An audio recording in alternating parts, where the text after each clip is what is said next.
Here we are. Welcome back. A little bit of hiatus yesterday. Those of you watching later, I'll explain that in a few minutes once people get going again. All right, here comes everyone. Welcome, welcome, welcome. Suzanne, welcome back from Florida. I think you were off too. Glad to have you back with us, or at least back online. Luke is here, Phil Schmidt, Diane Butler, Bill and Joey, Katie Dabbled. Wonderful, wonderful. Welcome, everyone. Hi, Rita. Mom and Dad are here. All right. Yes, happy Friday, everyone. Whoops, I'm getting so many. Hello, hello, hello. So many messages all at once. I won't read them all. Otherwise, that's all I'll do. So glad everyone's here today. Sorry that I wasn't here yesterday. That kind of, the day got away from me. I've told you all about the rectory that we've purchased, the house we've purchased to be our rectory over in Glendale.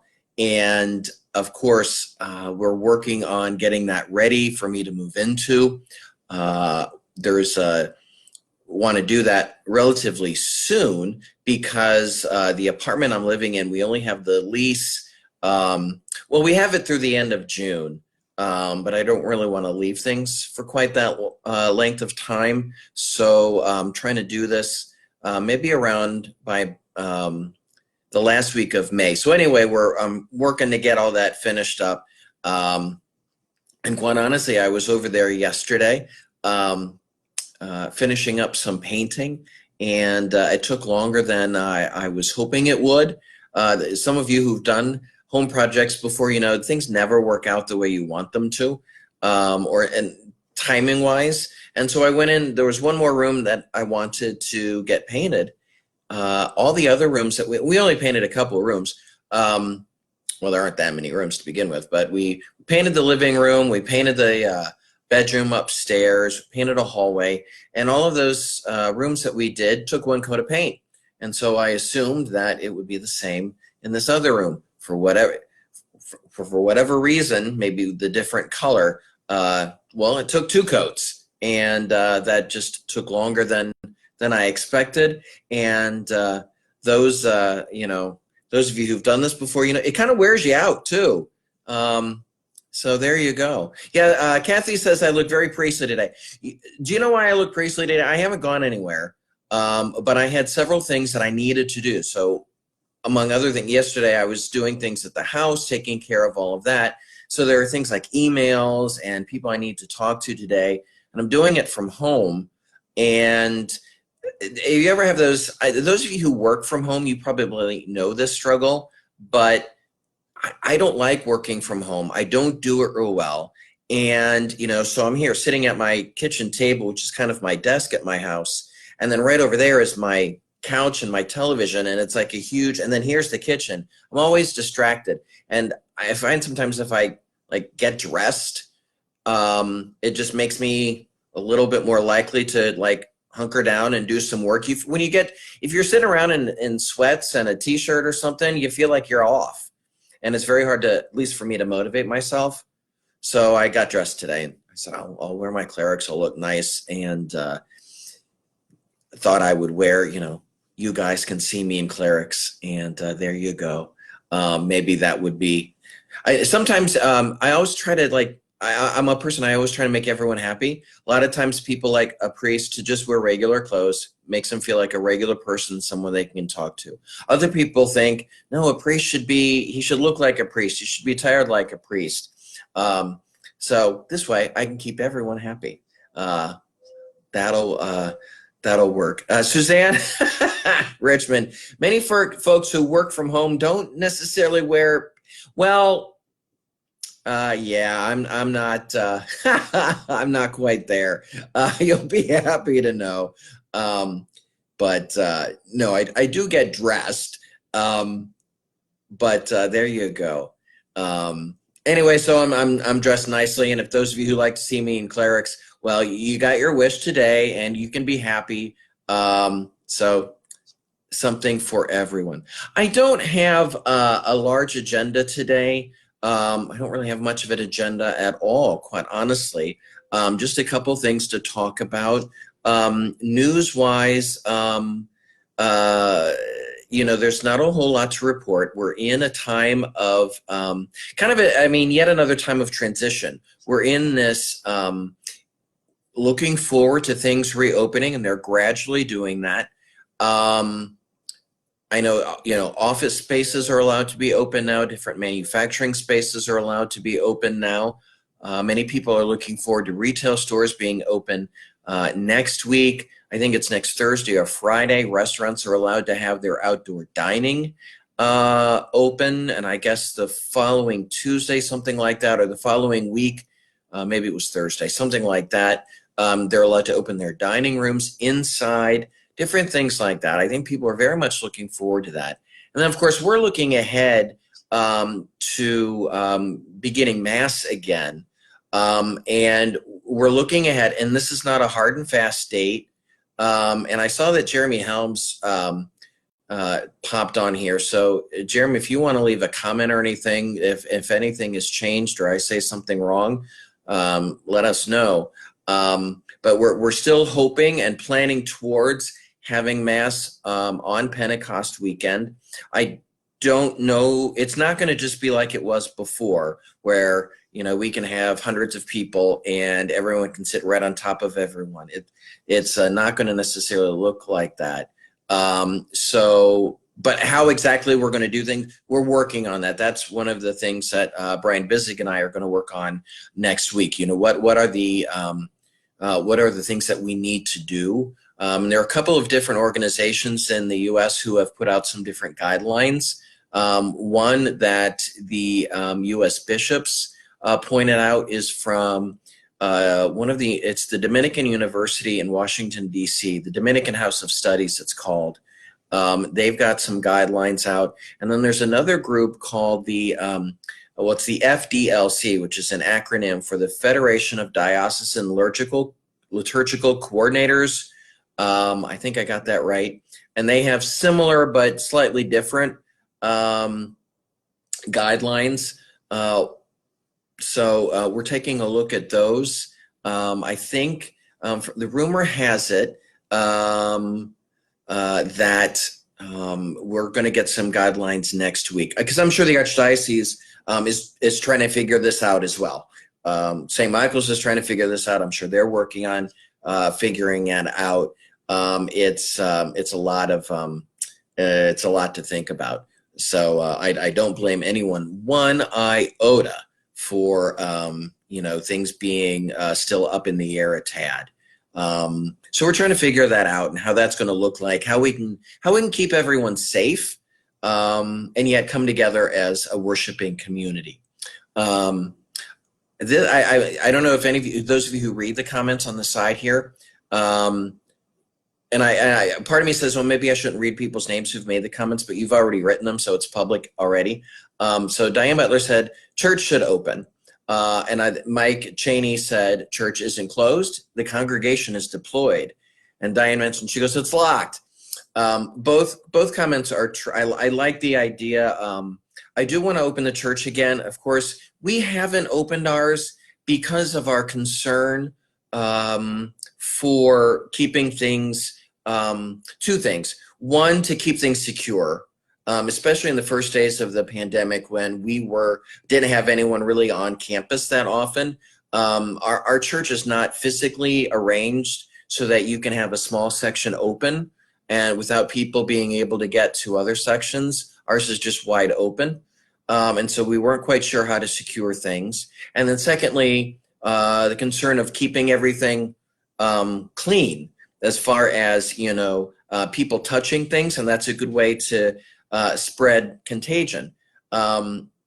So we never got to a point where we were comfortable with what we might do. And so we've always been asking you to Pray from home, pray wherever you are. So Mike, I like your idea about the congregation is deployed. I like how I like that thought. At the end of Mass, we always say, go in peace to love and serve the Lord. The old version, which you can still use, but ita missa est, or go, you are sent. We call it the sending forth. We go out into the world to be Eucharist for others, to be the presence of Christ for others. As we have come together, listening to the word, receiving his body and blood, recognizing him present in the word, in the Eucharist, in the priest, in each other, then we are called to go out, share that presence with others, allow the presence of God within us, the presence of Christ within us, to be strengthened, and go out and share that with the world for the good of the world. So I like that. I like that reminder, and that's, I think, such an important thing that we can perhaps take away from this time of separation. How are, outside of coming to church, how are we called to be church? How are we called to be the presence of Christ for the world? That is our call by nature of our baptism. I have a copy of, Archbishop Schnorr's prayer for vocations, and it begins, Almighty Father, you have created us for some definite purpose. Each of us has some purpose in our lives that we are called to go out and do, and that's different for each of us. Many of us are called to be married. Many of them are called to be parents. Some are called to be priests or other religious. Some are called to be both married and in ministry. Those are permanent deacons, which one day we will have one in our parish, God willing. And which is a unique vocation there, kind of straddling the married clergy line for us, which I think is a really important thing to help us see that things are not so different and separate, that the work of ministry is not just a work of the clergy, but it's a work of all people. And we're all called to go out. Single people as well. That's a very viable vocation, to not be a priest or a brother or a nun, but to be single. That's a vocation. And there's certainly nothing wrong with it. It's a vocation. It's a good thing. I think many in our society look at people who are single as kind of strange, different, because just so many people are married or otherwise partnered. It's just an assumption. And when people don't live up to that assumption, it somehow seems strange. I don't think it's strange at all. Not all of us are called to do the same thing, and that's, vive la différence. It's a wonderful thing. It's a gift that God gives us. But whatever our vocation in life, whatever our state in life, if we are Christians, we are called to go out and be the presence of Christ to others. And we talked about many times in homilies and other things, what that looks like. I could go on for hours about what that looks like, but we are called to go out and be Christ to others. So let's see, what else is going on in the parish? A lot of things, we're working on, like I've been saying, working on trying to schedule different things. The festival is a big thing. Sean Sage, who is our festival chairperson, sent out a letter to many people. I don't know if it went out to the whole parish I think it went out to the whole parish. I'm trying to remember where I read it. So if Kayleen is watching, if you can remind me where that was, if it's something that's out for everybody. But anyway, we're obviously not having the festival at the same time that we had planned to in early June. We're hoping sometime in the fall. I may have mentioned this before, but it's going to look a little different. It'll certainly be at a different time. But that I think that many of us might view that as a disappointment, and it certainly is disappointing not to have it when we were planning on it. But sometimes doing something a little bit differently is a joy. It's a little refreshing. It'll be nice to go back to hopefully the regular way next year in 2021. but we get to have a little difference and a new way of doing things. And that's not always a bad thing. It's kind of a refreshing thing. Um, so we're working on that. So the festival committee is very much working on that. Teachers are looking very much forward to the end of the school year. The students are looking very much forward to the end of the school year, and perhaps most of all this year, the parents. I'm sure many of you who have become homeschooling parents all of a sudden are currently looking forward to completing the school year. So I think it's, as I've said it before, and I need to say it again, just to say thank you to everyone connected with the school, to Mrs. Murphy, all of our teachers, our aides, the EDP folks, to the parents, and to our students especially, to say thank you to all of you who have worked so hard to adapt to these unusual circumstances and very challenging circumstances. It's an anxious time for many of us, if not all of us, and it's not easy to operate when you have a great amount of change and anxiety all at the same time. But I think this community really came together, as it always does. And I think it's, from what I can hear, it hasn't been without challenge. But I think people have done pretty well under the circumstances. And I just want to say thank you to everyone for whatever part you played, whether it be large or small and somewhere in between. It's just a really wonderful thing. Thank you, Kayleen. It's in this weekend's bulletin. I knew I read it somewhere. I didn't think it was somewhere private that I was, reading. It's in the bulletin. And that's already on the webpage and on our app. So you can read that already. You know that.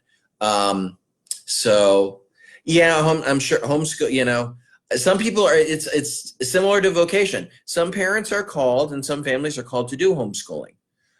There's a lot of good reasons to do that.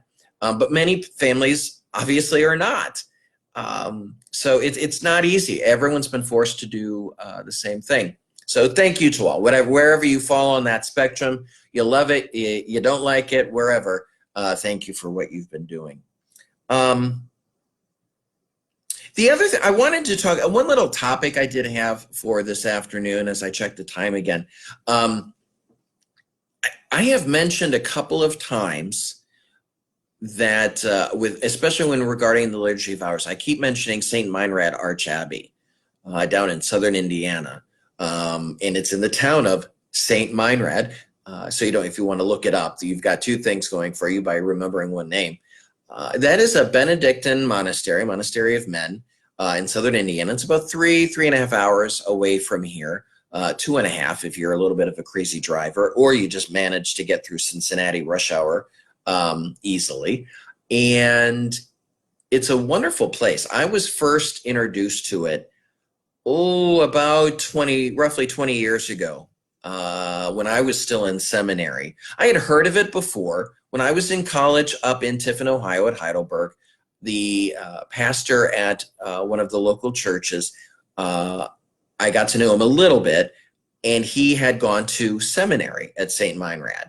I had never heard of it before then, and I said, "Oh, okay, what's that?" And it's a Benedictine monastery, and it has a seminary. Okay, understood that.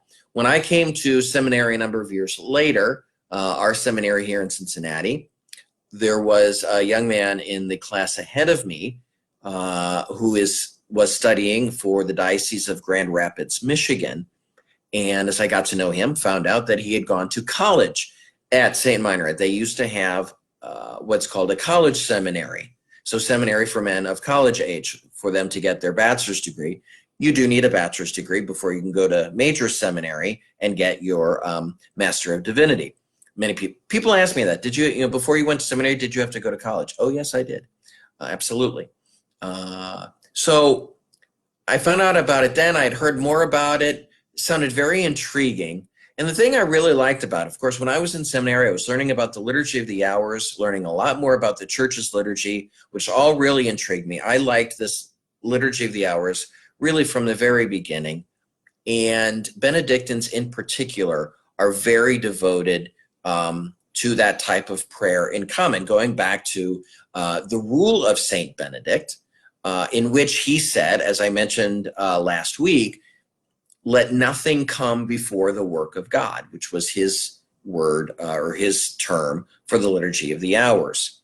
I was invited to go down there, really fell in love with the place. Just, it's a beautiful place, number one. Just the Abbey Church and the buildings date back to the 1800s, late 1800s. I think right around 1890, somewhere like that. Between 1885 and 1900, that general space.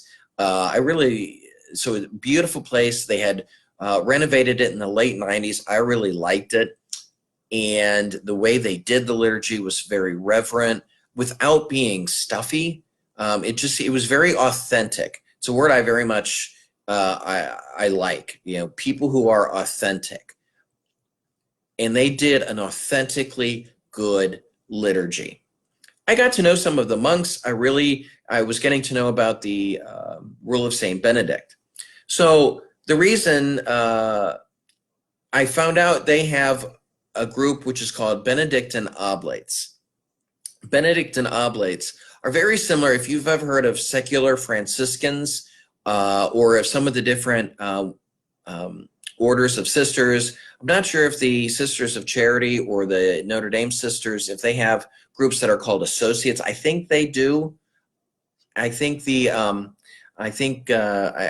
have those. And so those are people who are not vowed members of the community, but who share in the appreciation of the charism of that community, decide to make a formal commitment to that community. And that's, in the Benedictine sense, that's what an oblate is. So I was invited to become part of that. Well, I asked to become part of it. It's not really an invitation process. But in doing so, you become a member of that monastery's extended family, in a sense, and you share in the life and work of that monastery. So I thought I would just talk about that a little bit, about what that's about. There are a number of people here in the Cincinnati area who are members of that monastery, the oblates for that monastery. And an oblate basically is a person connected to a particular monastery who seeks to bring monastic values into their life. So what are those values? Well, the first one, I was trying to get into this last week or a few days ago, maybe it was, talking about, no, I can't remember where. I was trying to get into it though. Thinking about how we live, I'm losing my train of thought now, but in our talk about Liturgy of the Hours. Anyway, one of the main idea though is that we're looking for what it says in the rule is the conversatio morum, or the conversion of life. In other words, one of the main works of a monk or an oblate is similar to that of the Christians, that we're always seeking to live more like Christ. That's the primary goal. For those who are monks or who are nuns, who are called to live in the monastery, that's why they're there. They are seeking after God. The word monk comes from the word that means single. In other words, single-minded. Their sole purpose in life, their sole goal in life is that search for God. That's the primary thing that they do. They don't take spouses. They don't have children, obviously. They don't have professions outside of the monastery, outside of the work of the monastery. Their sole purpose is to seek after God. And so doesn't that sound like really what all of us should be doing in one way or another, whether as married people, as a priest, or a single person, whatever it is, we should always be seeking after God, and always seeking after conversion, seeking after, in a sense, repentance. Another thing that St. Benedict says in his rule, that life for the monk should be a continuous Lent, which on first reading, that just sounded to me like, oh, a time where you have to give up chocolate and you have to give up all these things. You can't eat meat on Fridays. That doesn't sound very fun. But what he's talking about is not so much those things. He's talking about this continual desire to seek after God and to really rid our lives of anything that takes us away from our relationship with God. And isn't that an interesting thought?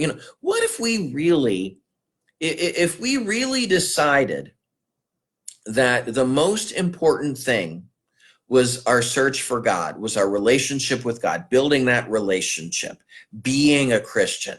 And then we decided anything that keeps us from doing that, we wanted to get rid of. Think about if you went through your day and you tried to not have anything that kept you from your prayer or anything that kept you from doing good for yourself, for others. How much different would we be? All the distractions that we have. I was mentioning the other day, it's my prayer has been a bit easier, in part because there are far fewer distractions in my day right now.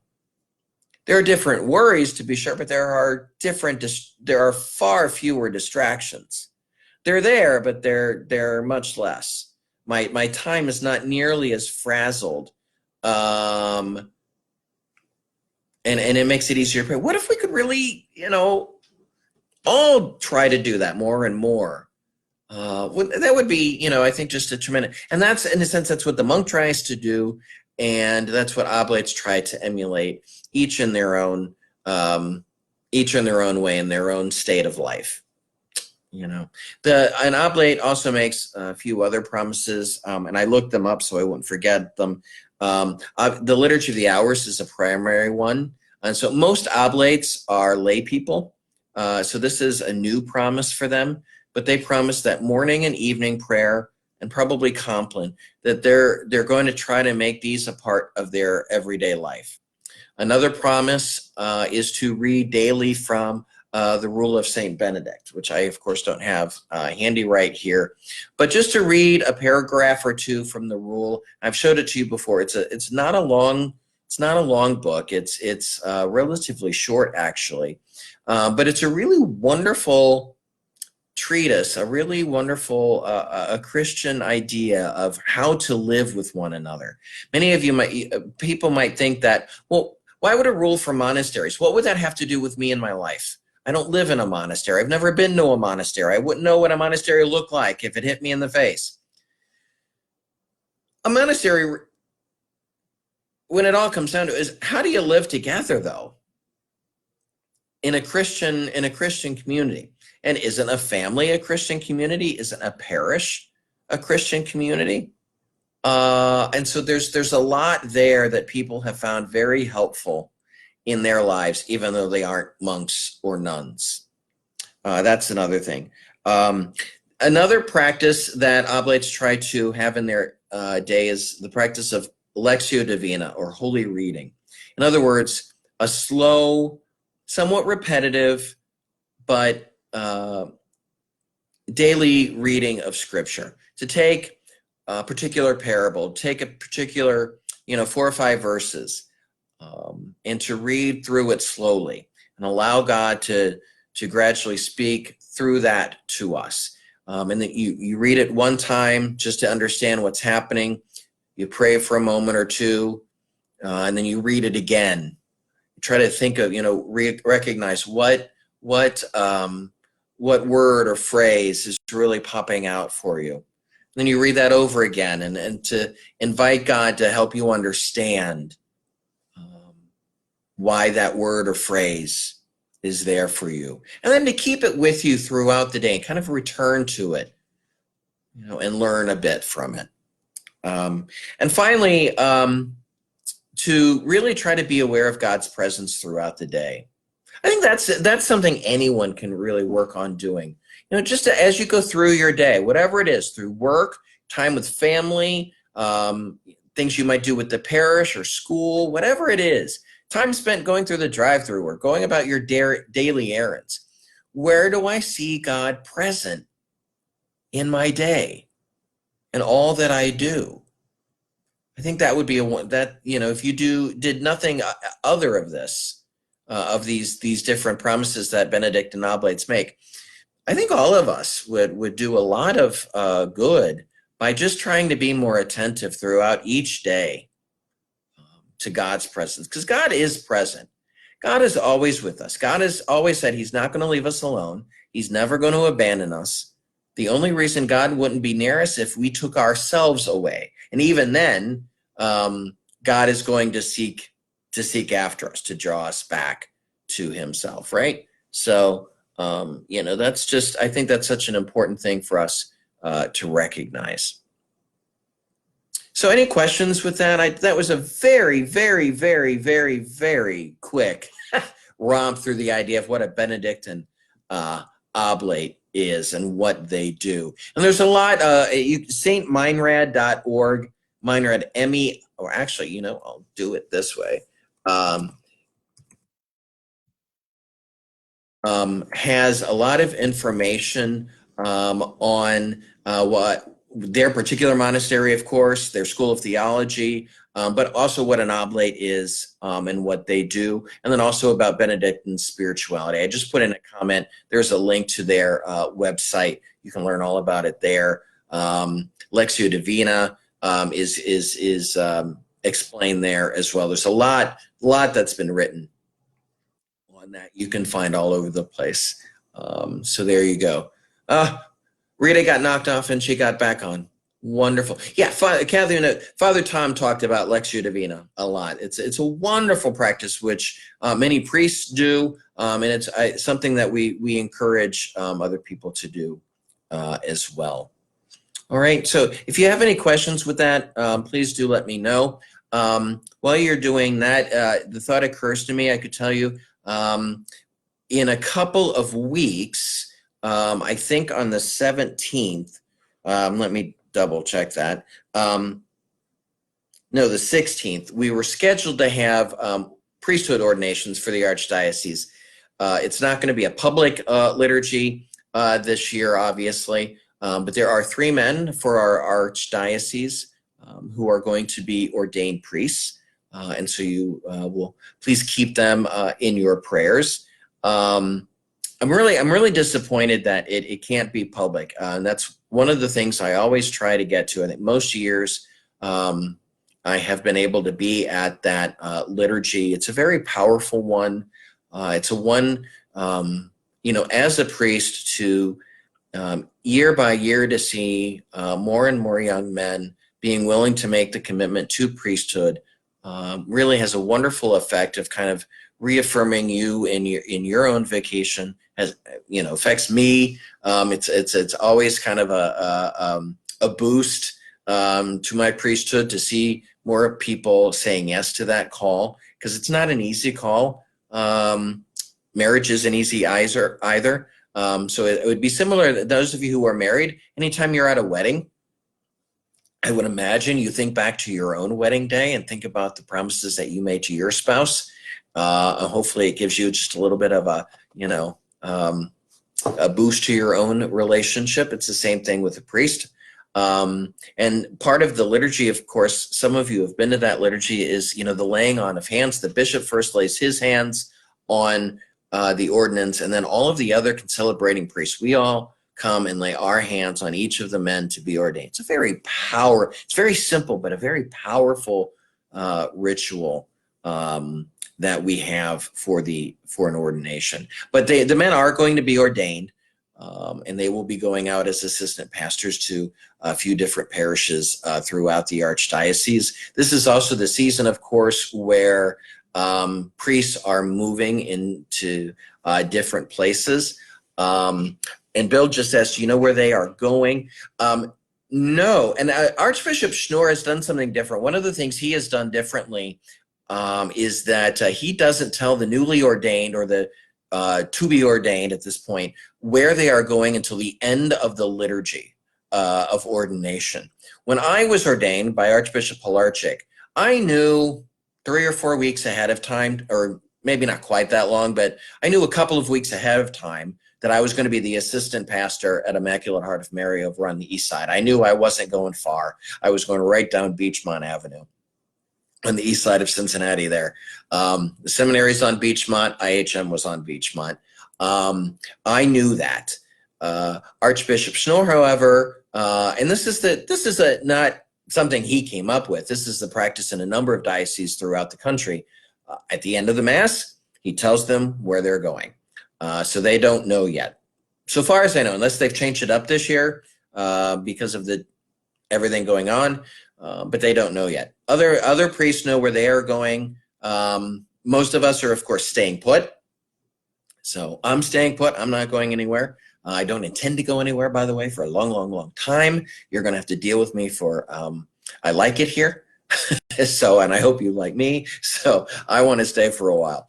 I did find out today, I saw on Facebook, the young man who followed me up at Wright State University, he was Father Ethan Moore. He was named to be pastor of St. Monica St. George, which is the Newman Center and parish for the University of Cincinnati.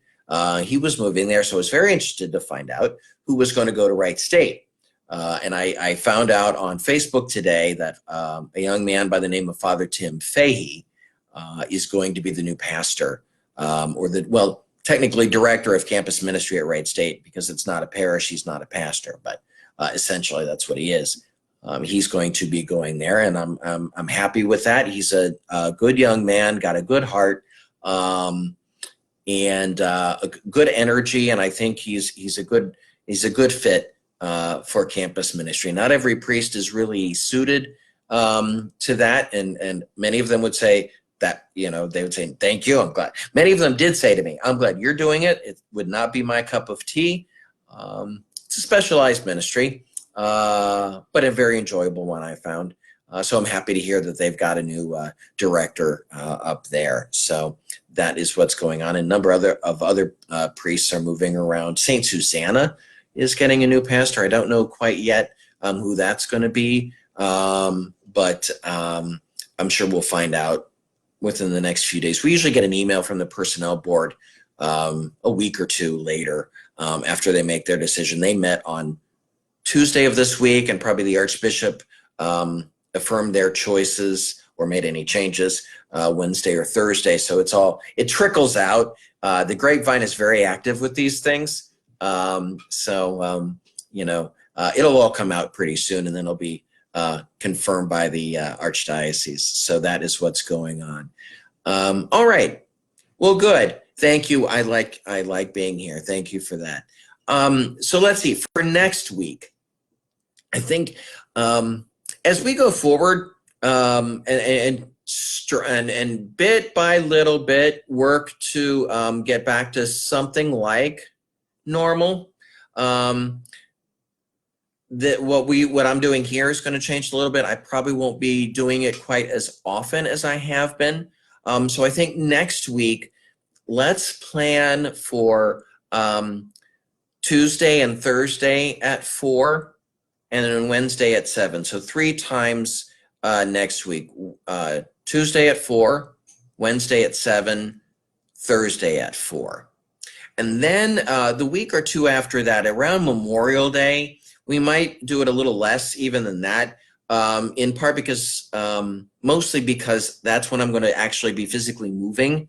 And you know how busy a person gets when they're moving, and then we're going to kind of be starting things back up. So it's going to be a little bit of a crazy time.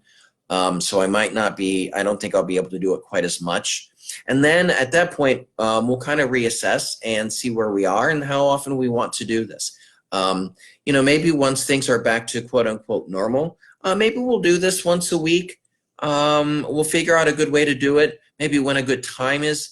The times will probably change because I'll be back in the office. But we'll figure something out. I think this is a nice way that many of us can connect and talk about different things. It gives me a teaching opportunity to talk about things I might not get to talk about in a homily, or we can do a program during the week, but not everyone can make it. This is a nice meeting to allow us to allow me to do this, and then people can either watch it live and ask questions as it happens, or for their schedule, if someone their schedule doesn't work out, they can watch this later, either here on Facebook or on YouTube. And any of you who do watch this later on this evening, tomorrow, whenever, if you have questions that arise out of something I say, obviously feel free to send me an email and ask that question, and I will do my best to answer it. So feel free. Just because you're not watching this live doesn't mean you can't participate in that way. All right, sound good for everyone? There's a little bit of sun outside today. It just got sunny right as I was about to start this. So you might want to go out and take advantage. It's going to be cool today. So you might need a sweatshirt or something. And evidently it's supposed to get below freezing tonight. So if you've already planted something, you know, you might want to cover it. Oh, and before I forget, speaking of, that reminded me, this is Mother's Day weekend. So if you didn't realize that, here's your reminder. Make sure you do something good for your mom. Make sure you do that, and certainly thank you to all the mothers out there. I think my mom is watching, so thank you, Mom, for all that you do for me and my brother, and for Dad. So all you mothers, talk about a wonderful vocation. To be a mother is a very beautiful thing, and I think it would be good for all of us to be appreciative of all of our mothers, or those who take that role in our lives, you know, grandmothers and aunts and uncles, or aunts, you know, grandmothers and aunts who sometimes take those roles, family, friends, you know, such a wonderful, wonderful thing. And it's a way God shows us his love and his tender care is through the tender love of a mom. So don't forget those mother people in your life. All right, so enjoy the day. Kathy says, yeah, it's quite windy and cold. I know, but at least it's sunny. So it's up to you. All right, take care. Have a great afternoon, great rest of your evening, and enjoy the day. And we will see you this weekend, Sunday Mass, 9:30, live streamed here on Facebook. Also available, you know, on Facebook Live, or on Facebook later, and then YouTube. So I hope you can join us. The worship aid, I think you've probably figured out by now, is usually listed or posted on the parish website beforehand, just to remind you in case anyone hadn't gotten that before. So I look forward to seeing you then. All right, have a great afternoon, and we will see you Sunday for Mass. All right, bye everyone.